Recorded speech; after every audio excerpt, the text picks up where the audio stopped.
Hello everyone, कैसे हो आप लोग। दोस्तों, हम लोग पॉलिटी को बहुत ही बेहतरीन ढंग से कवर कर रहे हैं, जिसका आज ये लेक्चर नंबर 6 है। और आज के लेक्चर में हम पार्लियामेंट के बारे में पढ़ेंगे, यानी कि हम भारत की संसद के बारे में पढ़ेंगे। यह इस वीडियो का पहला पार्ट होगा और मैं इस वीडियो का पार्ट 2 भी लाऊंगा, क्योंकि संसद टॉपिक थोड़ा बड़ा है, तो इसे थोड़ा डिटेल में कवर करने की आवश्यकता है। यहाँ से दोस्तों आपके डायरेक्टली या इनडायरेक्टली 2 से 3 क्वेश्चन आपके एग्ज़ाम में आ जाते हैं। मल्टीपल चॉइस क्वेश्चन है, 1 या 2 क्वेश्चन गारंटी है इस टॉपिक से आपको मिलता ही मिलता है। तो यह थोड़ा इम्पॉर्टेंट टॉपिक होगा और इसकी 2 वीडियोज़ होंगी, जिसका ये लेक्चर नंबर 1 है। तो आइए बिना आपका टाइम वेस्ट किए शुरू करते हैं।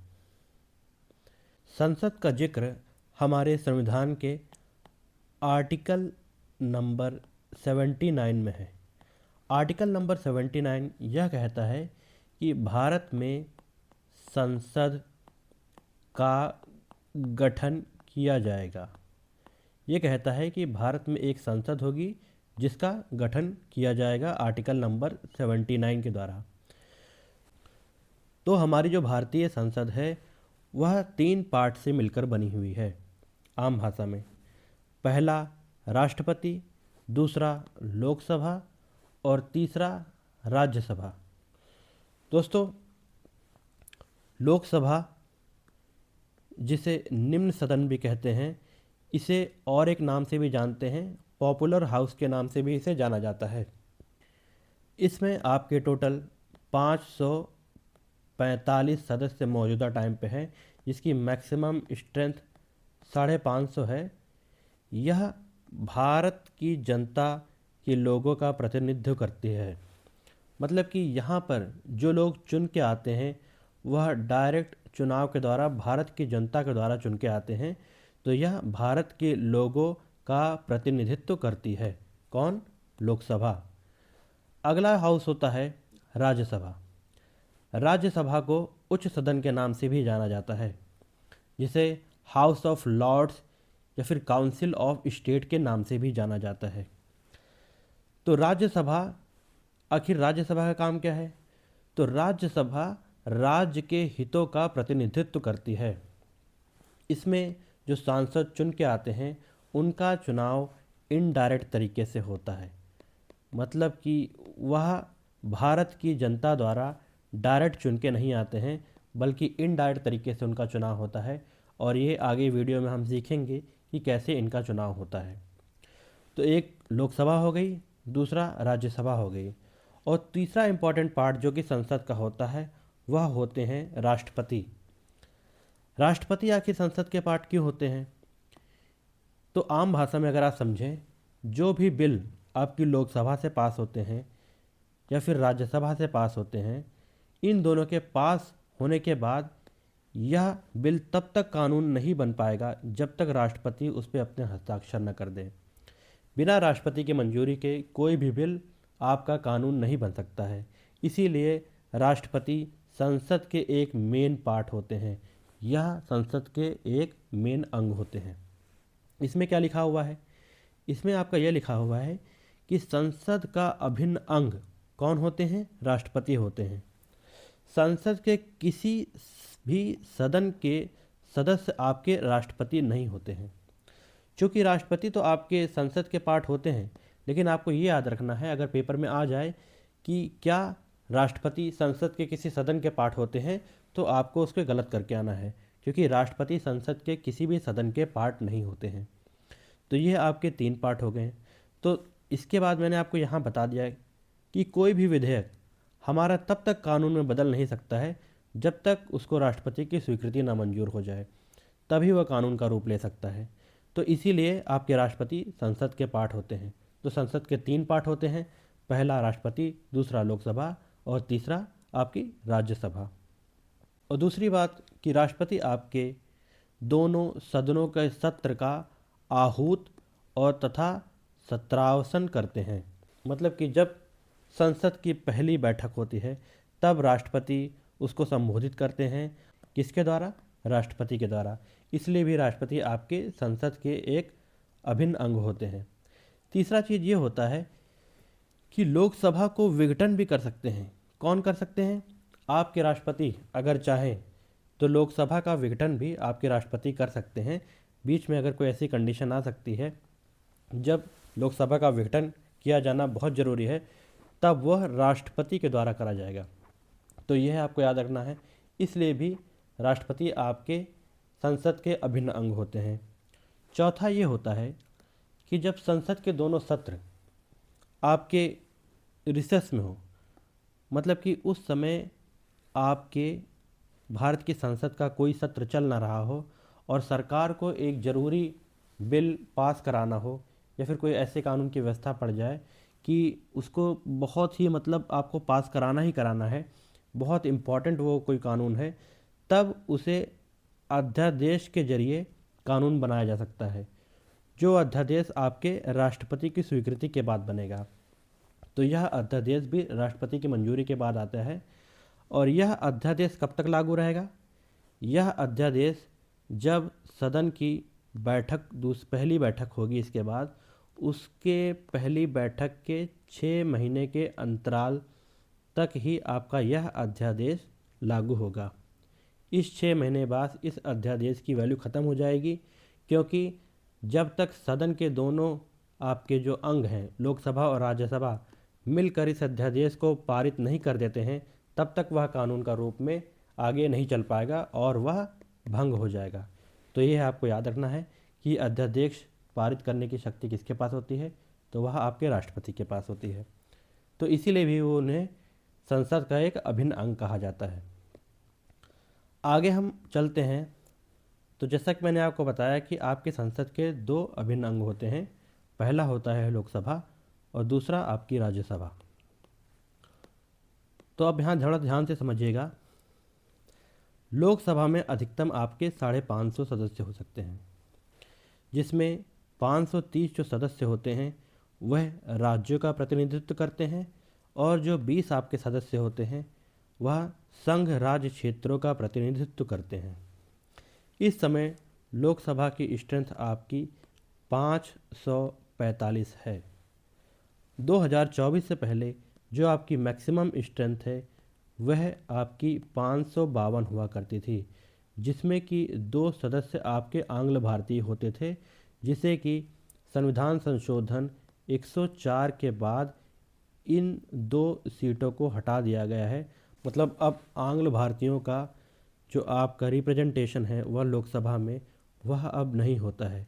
पहले इन 2 लोगों को राष्ट्रपति द्वारा चुना जाता था, जो कि भारत की संसद में प्रतिनिधित्व करते हैं, लेकिन 104 कॉन्स्टिट्यूशनल अमेंडमेंट एक्ट के बाद इस प्रोविज़न को ख़त्म कर दिया गया है।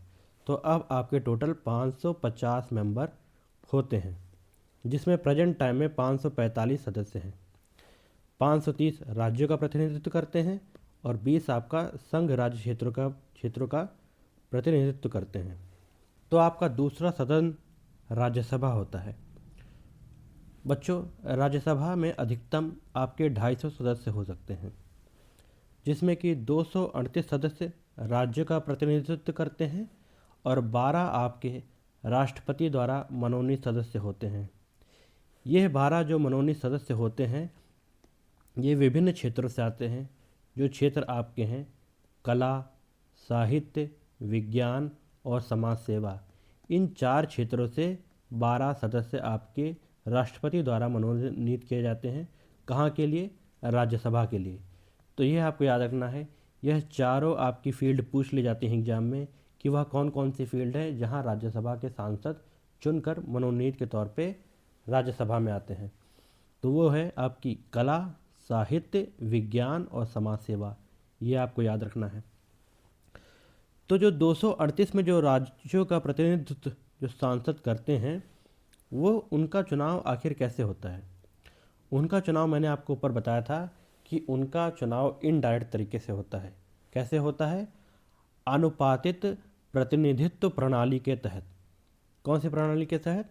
आनुपातिक प्रतिनिधित्व प्रणाली। ये आपको याद रखना है। अगर एग्जाम में आता है तो आपको टिक करना है कि राज्यसभा के सांसदों का चुनाव इस प्रणाली के तहत होता है। इसमें क्या होता है कि जो राज्यों की विधानसभा होती हैं के निर्वाचित सदस्यों द्वारा उन्हीं में से कुछ सदस्यों को चुना जाता है इस प्रोसेस के थ्रू, और बाद में वही चलकर आपकी राज्यसभा के सांसद के तौर पर शपथ लेते हैं। राज्यों की सीटों का आवंटन उनकी जनसंख्या के आधार पर किया जाता है कि कौन सी राज्य के पास कितनी राज्यसभा की सीटें होंगी। यह डिसाइड कैसे करा जाता है? तो यह डिसाइड करा जाता है आपकी उस राज्य की जनसंख्या जितनी होगी उसी अनुपात में उनको सीटें दी जाती हैं। तो प्रेजेंट टाइम में अगर आप देखें तो सबसे ज़्यादा राज्यसभा सीट आपकी उत्तर प्रदेश के पास है। तो कमेंट सेक्शन में मुझे बताइए कि उत्तर प्रदेश के पास प्रेजेंट टाइम में कितनी राज्यसभा सीटें हैं, और साथ ही साथ मुझे ये बताइए कि लोकसभा की 545 सीटों में से उत्तर प्रदेश के पास प्रेजेंट टाइम में कितनी सीटें हैं। यह दोनों चीज़ें आपको कमेंट करने में बताना है। तो तीसरा इसमें यह होता है राज्यसभा में कि 3 सीटें ऐसी होती हैं जो कि दिल्ली, पौंडीचेरी और आपकी जे.एंड.के की जो लेजिस्लेटिव असेंबलीज हैं, यह केंद्र शासित प्रदेश हैं। तो इन तीनों जगह के आपके जो 3 सांसद होते हैं वह भी आपके राज्यसभा का प्रतिनिधित्व करते हैं। इन 238 में से 3 सांसद आपके दिल्ली, पौंडीचेरी और जे.एंड.के से आते हैं। तो ये मैंने आपको लोकसभा और राज्यसभा के सांसदों के बारे में बता दिया। आगे अगर हम लोकसभा की निर्वाचन प्रणाली के बारे में जानें, लोकसभा के इलेक्शन प्रोसीजर के बारे में जानें, तो यह कुछ इस प्रकार है। ये भी आपको ध्यान से समझना है, इससे आपका क्वेश्चन उठा लेता है। वो ये कहता है कि राज्यों में लोकसभा की सीटों का बंटवारा उनकी जनसंख्या के आधार पर होगा। जिस राज्य की जितनी ज़्यादा जनसंख्या होगी उसी अनुपात में वहाँ पर लोकसभा की सीटों का बंटवारा किया जाएगा। यह बंटवारा किसके द्वारा किया जाता है? तो यह बंटवारा आपका डिलिमिटेशन कमीशन, आपके डिलिमिटेशन कमीशन के द्वारा इन सीटों का बंटवारा विभिन्न राज्यों में करा जाता है। यह डिलिमिटेशन कमीशन अब तक भारत में 4 बार गठित हो रखा है। लेटेस्ट जो हुआ था उसके बाद जो आपकी लोकसभा की सीटें हैं वह 2030 तक फ्रीज कर दी गई हैं। मतलब कि आज जिस स्थिति में वो हैं उसी स्थिति में यह 2030 तक रहेंगी। 2030 के बाद अगर दूसरा डिलिमिटेशन कमीशन का गठन अगर करती है सरकार, तो उसके बाद सीटों की जनसंख्या कुछ बढ़ या फिर कुछ घट सकती है। तो ये आपको याद रखना है। इन जो जनसंख्या के आधार पर जो सीटें आपके राज्यों में निर्धारित करी गई हैं उसमें एससी और एसटी की सीटों का रिजर्वेशन भी होता है। मतलब कि टोटल जो आपकी सीटें हैं उसमें कुछ परसेंट रिजर्वेशन आपका एससी और एसटी का भी होता है, जो कि सांसद की सीट के लिए होता है। इनके चुनाव की जो प्रणाली है, सांसदों की जो चुनाव की प्रणाली है लोकसभा के, उसको कहते हैं first past the post system. इसी लैंग्वेज में इसको आपको याद रखना है क्योंकि एग्जाम में इसी तरीके से आएगा कि इसको क्या कहते हैं, first past the post system. अब आम भाषा में मैं इसे आपको समझाऊं तो मान के चलिए कि किसी कंस्टिट्यूएंसी में, किसी लोकसभा क्षेत्र में टोटल 100 वोटें हैं और वहाँ पर आपके 3 प्रतिनिधि खड़े हुए हैं, ए, बी और सी। ए को मान के चलिए मिलती हैं आपकी 30 सीटें, बी की आपको मिलती हैं मान के चलिए 45 सीटें, और सी की मिलती हैं आपको कितनी बचेंगी अब 25 सीटें। तो first past the post system के हिसाब से बी को विजेता घोषित कर दिया जाएगा। तो इसमें आपको ये याद रखना है कि चाहे वो कितनी भी कम वोटें पाएं, लेकिन अगर वह अपने कॉम्पिटिटर से 1 वोट भी ज़्यादा पा जाता है जो खड़े हैं लोग, तो उसको विनर घोषित कर दिया जाता है। इसमें आपको ये चीज़ नहीं देखना है कि उसके 50% वोट आए हैं कि नहीं आए हैं। मिनिमम से मिनिमम जितनी भी आ जाएं, अगर वो बाकी प्रतिनिधि से ज़्यादा वोट उसको मिलते हैं, अगर 1 वोट भी ज़्यादा मिलता है तो उसको आपको विजेता घोषित करना पड़ेगा। इस सिस्टम को कहते हैं first past the post system, और इसी के जरिए आपके लोकसभा के सांसदों का चुनाव होता है। ये आपको याद रखना है। आगे हम चलते हैं तो संसद में एक और बहुत इम्पॉर्टेंट चीज़ है जो कि है सदनों की अवधि। सदनों की अवधि दोस्तों लोकसभा और राज्यसभा में अलग अलग है। लोकसभा के सदन की आपकी जो अवधि होती है वह अस्थायी होती है, जिसका कार्यकाल 5 वर्ष तक का होता है। और जो राज्यसभा की आपकी जो अवधि होती है, क्योंकि इसकी कोई अवधि फिक्स नहीं है, क्योंकि राज्यसभा आपका एक स्थायी संस्था है मतलब कि इसका विघटन नहीं होता है। लोकसभा का विघटन तो आपका हर 5 साल में होता ही होता है, लेकिन राज्यसभा का कभी विघटन नहीं होता है। मतलब कि राज्यसभा आपकी कभी भी भंग नहीं होती है। तो एग्जाम में आपसे क्वेश्चन पूछा जाता है कि इन दोनों में से कौन सा वो हाउस है जिसका कभी भी विघटन नहीं होता है, या फिर जो कभी भी भंग नहीं होती है। तो आंसर में आपको टिक करके आना है कि वह है राज्यसभा। आगे लोकसभा में ये बताया गया है कि अगर राष्ट्रपति चाहें तो वह समय से पहले भी लोकसभा का विघटन कर सकते हैं। कौन सी कंडीशन में? अगर संसद में नो कॉन्फिडेंस मोशन, सरकार के खिलाफ अगर नो कॉन्फिडेंस मोशन पास हो जाता है तो सरकार गिर जाती है, जिसके बाद राष्ट्रपति उस सदन का विघटन कर देते हैं। कौन सदन का? लोकसभा का। इसमें एक चीज़ और लिख रखी है कि इमरजेंसी के दौरान, आपातकालीन के दौरान अगर राष्ट्रपति चाहें तो वह मंत्रिमंडल की सलाह पे लोकसभा की अवधि एक बार में 1 वर्ष बढ़ा सकते हैं।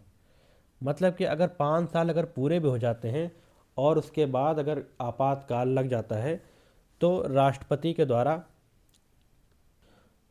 के द्वारा लोकसभा की अवधि एक बार में 1 वर्ष के लिए बढ़ाई जा सकती है। और आपकी जब इमरजेंसी ख़त्म हो जाएगी तो 6 माह के अंदर आपको आम चुनाव कराना अनिवार्य है, ऐसा कि संविधान में लिख रखा है। तो आपका मैक्सिमम इमरजेंसी में एक बार में 1 वर्ष के लिए आपकी लोकसभा की अवधि बढ़ाई जा सकती है, ऐसा आपके संविधान में लिखा हुआ है। तो अगर हम राज्यसभा की ओर थोड़ा मुड़ते हैं तो राज्यसभा में हमने पढ़ा है कि यह एक स्थायी संस्था है, मतलब कि इसका विघटन नहीं हो सकता है। इसके आपके जो 1/3 सदस्य होते हैं वह हर 2 साल में रिटायर होते हैं। हर 2 साल में इनके 1/3 सदस्य आपके रिटायर हो जाते हैं। इसका मतलब है कि यहाँ पर के जो राज्यसभा के जो सांसद होते हैं उनका कार्यकाल 6 वर्ष के लिए होता है। लोकसभा में आपके एक सांसद का कार्यकाल 5 वर्ष का होता है, लेकिन राज्यसभा में वही सांसद का कार्यकाल आपके 6 वर्ष का हो जाता है।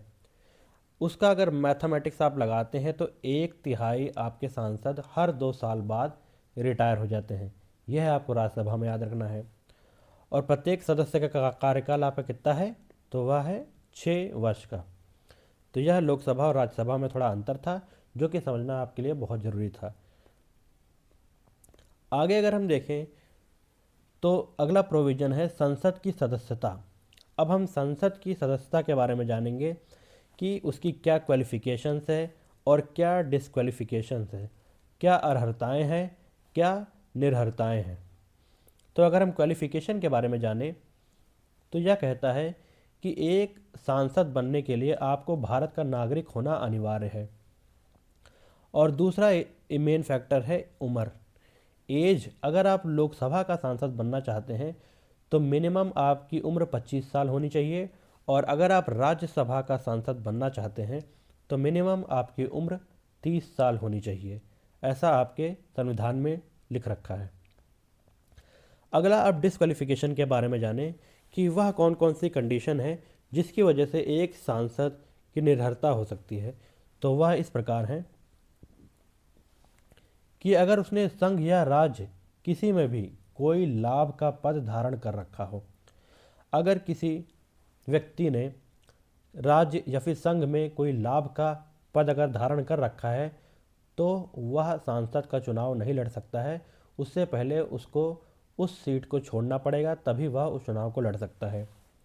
अगला चीज़ ये लिख रखा है कि न्यायालय अगर किसी व्यक्ति को विकृत चित्त, मतलब कि पागल या फिर मानसिक रूप से बीमार घोषित कर दे तो ऐसा व्यक्ति आपका चुनाव नहीं लड़ सकता है, तो वह लोकसभा का चुनाव नहीं लड़ पाएगा।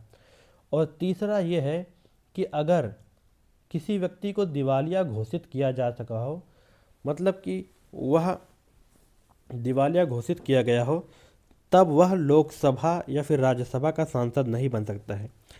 जैसे कि आप सब जानते हैं कि विजय माल्या को सरकार के द्वारा आपके दिवालिया घोषित कर दिया गया है। तो अगर वो भारत लौट भी आते हैं और अगर वो सोचे कि मैं भारत की संसद में एज ए सांसद के रूप में चुनाव लड़ूंगा, तो वह नहीं लड़ पाएंगे। क्यों? क्योंकि आपके यहाँ पर एक कंडीशन लिखी हुई है कि कोई व्यक्ति अगर दिवालिया घोषित कर दिया गया है तो वह सांसद का चुनाव नहीं लड़ पाएगा।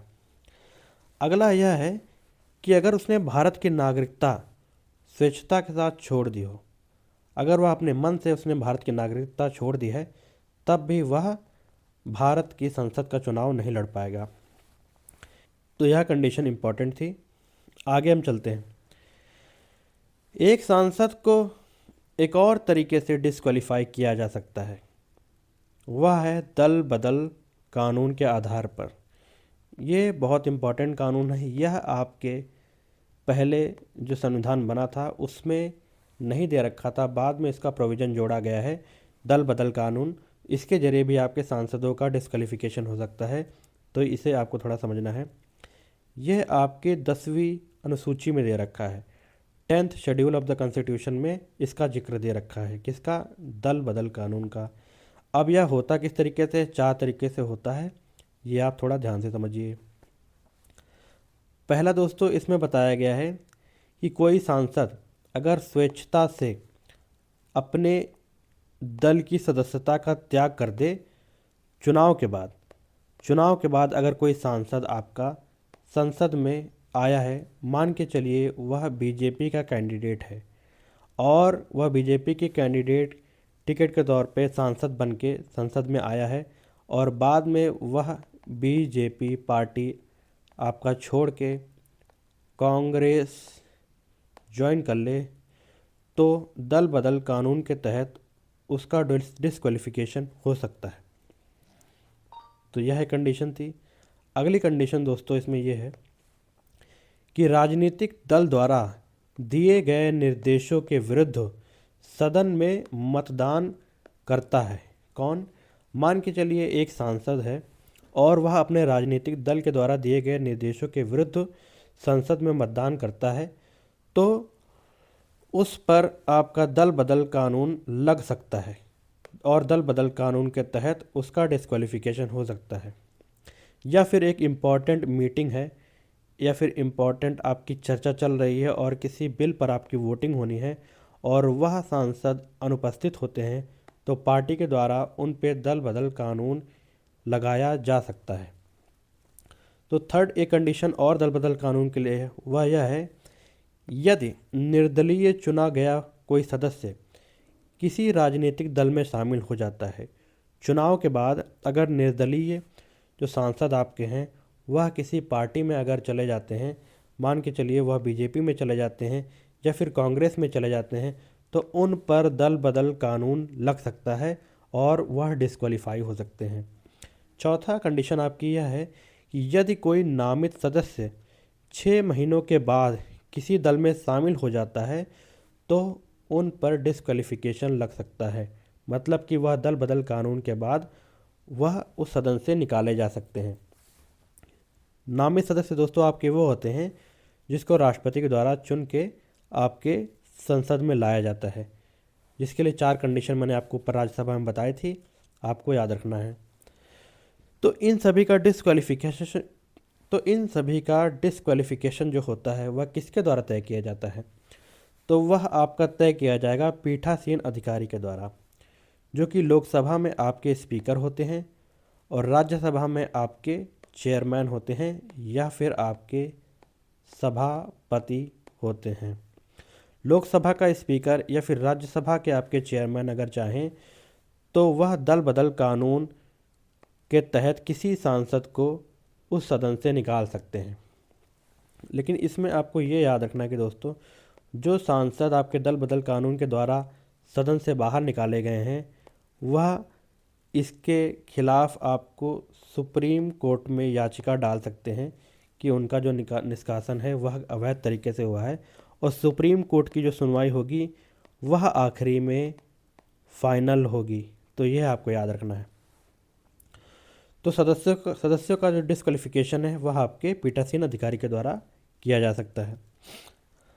और एक चीज़ आपको इसमें आगे जाननी है। अब यहाँ तक ये कंप्लीट हो गया, तो इसके बाद अब नेक्स्ट पे चलते हैं, जिसमें दिया गया है कि जो आपके सांसदों की जो शपथ होती है वह राष्ट्रपति द्वारा दिलाई जाती है। अगर राष्ट्रपति किसी कारणवश मौजूद नहीं है तो वह उनके द्वारा नियुक्त व्यक्ति के समक्ष आपके जितने जो निर्वाचित सांसद हैं वह शपथ लेंगे। यह ऐसा आपका संविधान में लिख रखा है।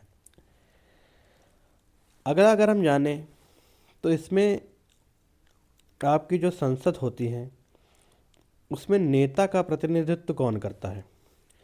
तो आपकी जो सत्ता पक्ष के जो नेता होते हैं वह होते हैं प्रधानमंत्री, जो कि मौजूदा समय में आपके नरेंद्र मोदी जी हैं।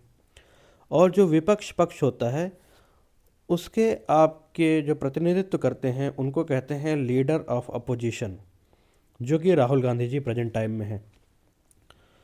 तो विपक्ष के नेता बनने के लिए क्या कंडीशंस हैं? विपक्ष के नेता बनने की कंडीशन है, उसमें 2 कंडीशन है। पहला, या तो कम से कम 1/10 सीटें उस पार्टी ने प्राप्त करी हो, जैसे कि कांग्रेस ने इस बार प्राप्त करी हैं। तो 1/10 सीटें कितने में से 545 में से कम 55 सीटें उस पार्टी के पास हो तो उसका मुखिया सदन का अपोजिशन का मुखिया बन जाता है, लीडर ऑफ अपोजिशन बन जाता है। और अगर ये कंडीशन फुलफ़िल ना हो रही हो ऊपर वाली, तो दूसरी कंडीशन यह है कि वह दूसरी सबसे बड़ी पार्टी का नेता हो।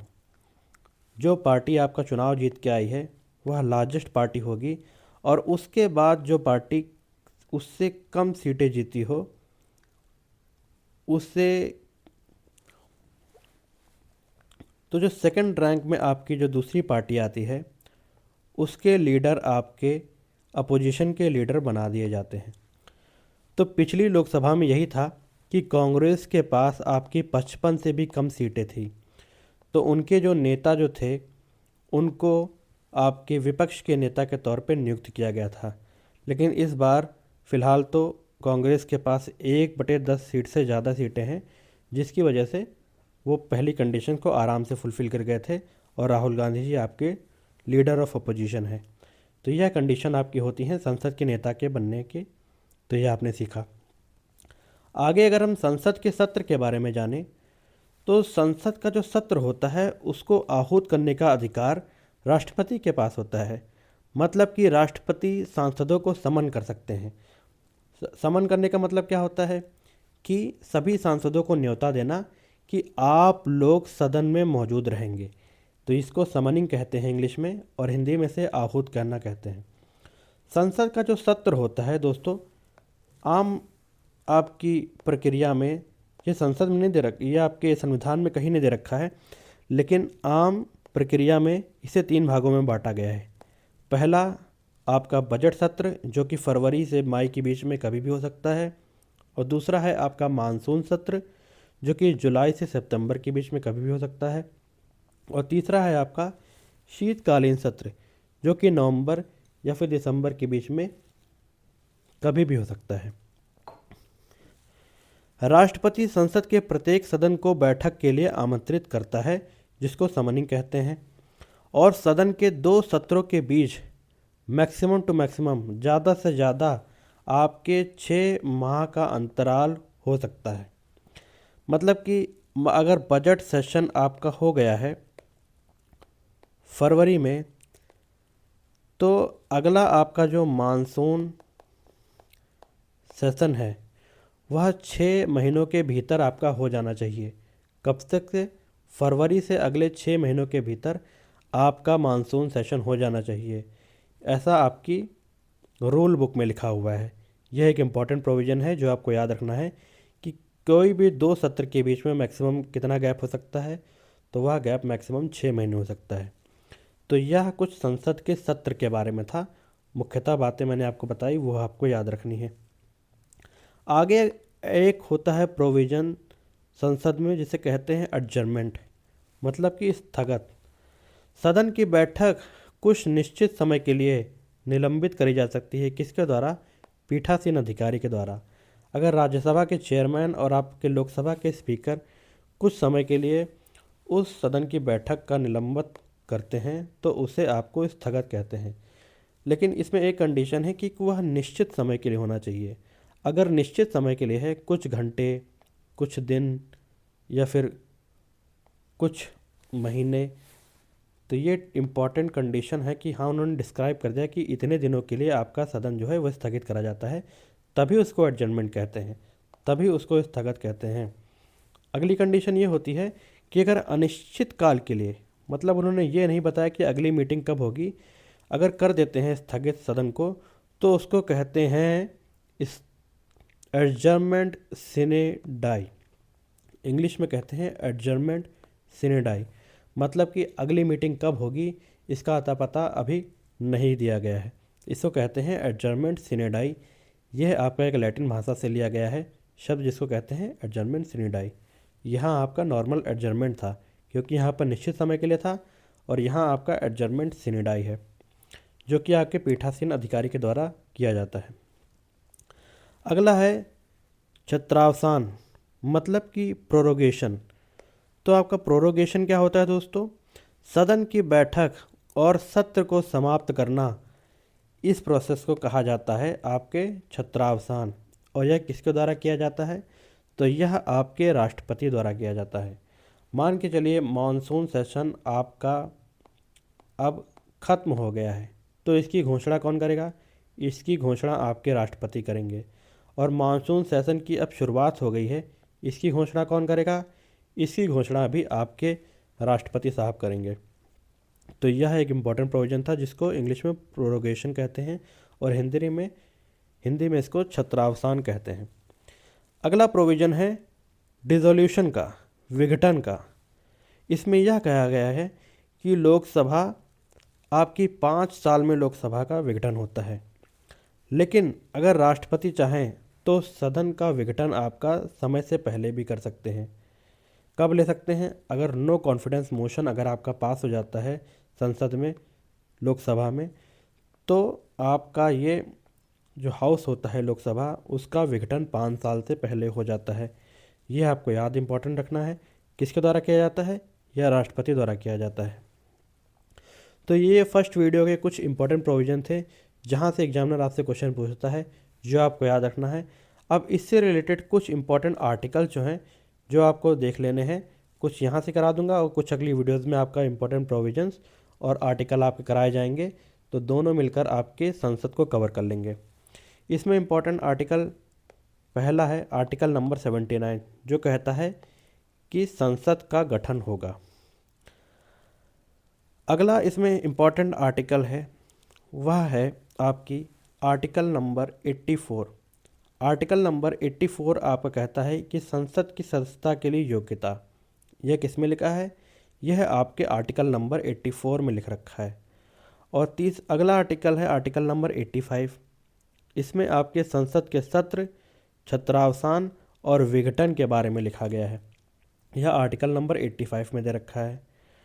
और अगला ये है आर्टिकल नंबर 87। इसमें राष्ट्रपति के विशेष संबोधन के बारे में बताया गया है। राष्ट्रपति आपकी पहली जो आपकी लोकसभा की बैठक होती है उसका संबोधन करते हैं, उसको विशेष संबोधन कहते हैं, तो उसे आपको आर्टिकल नंबर 17 में दे रखा है। यह आपको याद रखना है। अगला आर्टिकल नंबर आपका है वह है आर्टिकल नंबर 89। आर्टिकल नंबर 89 क्या बताता है? यह आपके राज्यसभा के सभापति और उपसभापति के बारे में बताता है। तो इसी के साथ अगला आप इससे यही आर्टिकल याद रखिए, आर्टिकल नंबर 93। यह आपके लोकसभा के अध्यक्ष और उपाध्यक्ष के बारे में बताता है। 89 आपके राज्यसभा के सभापति और उपसभापति के बारे में, और आर्टिकल नंबर 93 आपके लोकसभा के अध्यक्ष और उपाध्यक्ष के बारे में बताता है। तो यह दो इम्पॉर्टेंट आर्टिकल है जहाँ से क्वेश्चन बन जाता है स्पीकर और आपका सभापति के बारे में। इसमें दो ही इम्पोर्टेंट आर्टिकल थे जहाँ से आपसे क्वेश्चन पूछे जाते हैं, आर्टिकल नंबर 89 और आर्टिकल नंबर 93। तो मेजर अगर हम देखा जाए तो आपको 6 आर्टिकल याद रखने हैं दिमाग में, 1 2 3 4 5 और 6। इन 6 से ही घूम फिर के आपसे क्वेश्चन पूछेगा। और ऊपर जो मैंने आपको प्रोविजंस बताए हैं, जो जो चीज़ें मैंने आपको बताई हैं, वह आपको एक बार रिवाइज कर लेनी है। यह आपके क्वेश्चन का आधार बनते हैं। पहला हमने कवर किया राष्ट्रपति, लोकसभा और राज्यसभा के बारे में कि यह तीनों मिलकर संसद बनते हैं। और आगे हमने जाना कि आपकी लोकसभा और राज्यसभा के जो प्रतिनिधित्व करते हैं, जितने मेंबर्स होते हैं, वह कहाँ कहाँ से आते हैं और उनका चुनाव किस प्रकार होता है। और तीसरा हमने जाना कि सदनों की अवधि आपकी लोकसभा और राज्यसभा में कैसे होती है। हमने ये जाना कि लोकसभा अस्थायी सदन होता है और आपका राज्यसभा एक स्थायी सदन होता है। आगे हमने जाना कि संसद की सदस्यता की क्वालिफ़िकेशंस और डिसक्वालिफ़िकेशंस क्या होती हैं। उसके बाद हमने दल बदल कानून के बारे में पढ़ा। आगे हमने पीठासीन अधिकारी के बारे में थोड़ा बहुत जाना। उसके बाद हम संसद के सत्ता पक्ष और विपक्ष के नेताओं के बारे में जाना कि विपक्ष के नेता बनने की कंडीशंस क्या क्या होती हैं। उसके बाद हमने संसद के सत्र के विभिन्न अंगों को कुछ हद तक जाना। तो यह इम्पॉर्टेंट वीडियो थी जिसका ये पहला पार्ट था, और इसी के साथ मैं इस वीडियो का अंत करता हूँ। तो आपको चैनल को सब्सक्राइब कर लेना है, और सेकंड पार्ट में जल्द ही लाऊंगा, वो मिलकर आपकी संसद को कंप्लीट कर देगा। तो अगर दोस्तों आपको ये वीडियो अच्छी लगी हो तो इसे लाइक करिए और अपने दोस्तों के साथ ज़रूर शेयर कीजिए। Thanks for watching. मिलते हैं नेक्स्ट वीडियो में।